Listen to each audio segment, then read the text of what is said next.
चंचुला देवी पूछ रही है कि मुझे करना क्या है।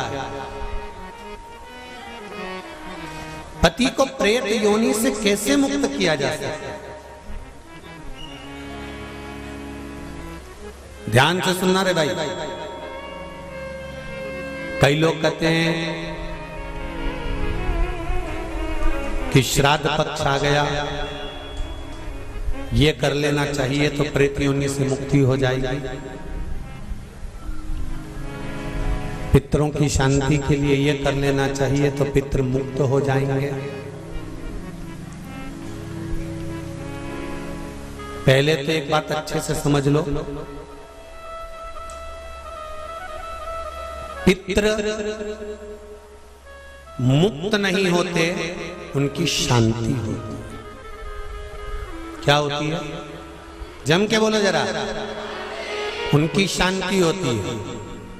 जब आप किसी तीर्थ में स्नान कर रहे हो, जब आप किसी तीर्थ में हो, स्नान कर रहे हो, पुण्य कर रहे हो, सत्कर्म कर रहे हो, भजन कर रहे हो, कीर्तन कर रहे हो, मंत्र जाप कर रहे हो, तो उसका एक अंश, एक भाग हमारे पूर्वजों के खाते में, हमारे पितरों के खाते में जाता है,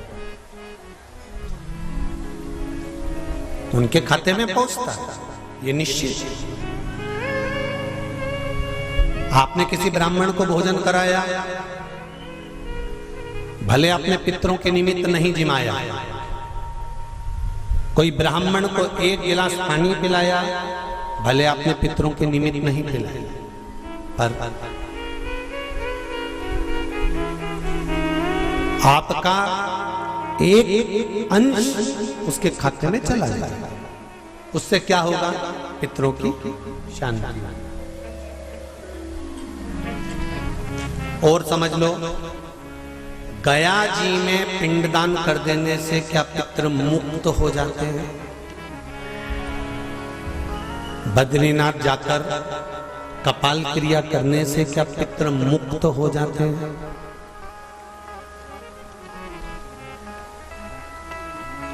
भाई,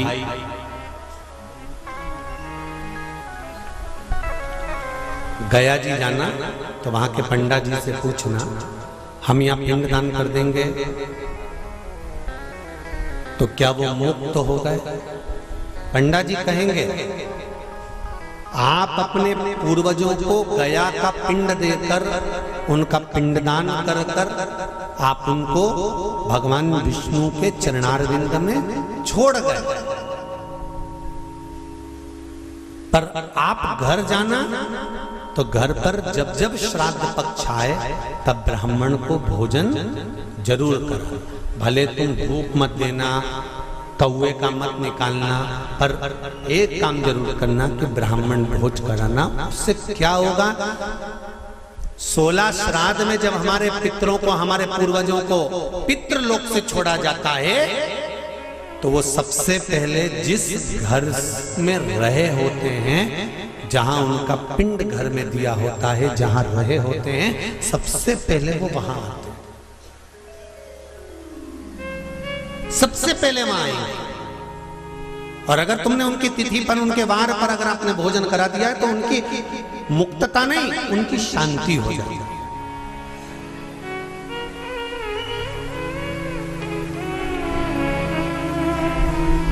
पितरों की मुक्ति कैसे? उनकी मुक्तता कैसे?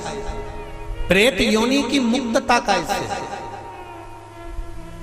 तो कहा, जैसे भगवान का नाम लेने वाला व्यक्ति दूसरा जन्म नहीं पाता, उसी तरह भगवान का जो भजन करते हैं, कीर्तन करते हैं, मंत्र जाप करते हैं, या शिव महापुराण की कथा, राम कथा, भागवत कथा, विष्णु पुराण आदि आदि जितनी भी पुराण हम श्रवण करते हैं, हमारे श्रवण करने का एक भाग हमारे पितरों के खाते में जाता है, तो उस कथा के फल से उनकी मुक्ति हो जाती है। उनकी कथा के फल से मुक्तता। प्रेत योनि से मुक्त हो गया धुंधकारी,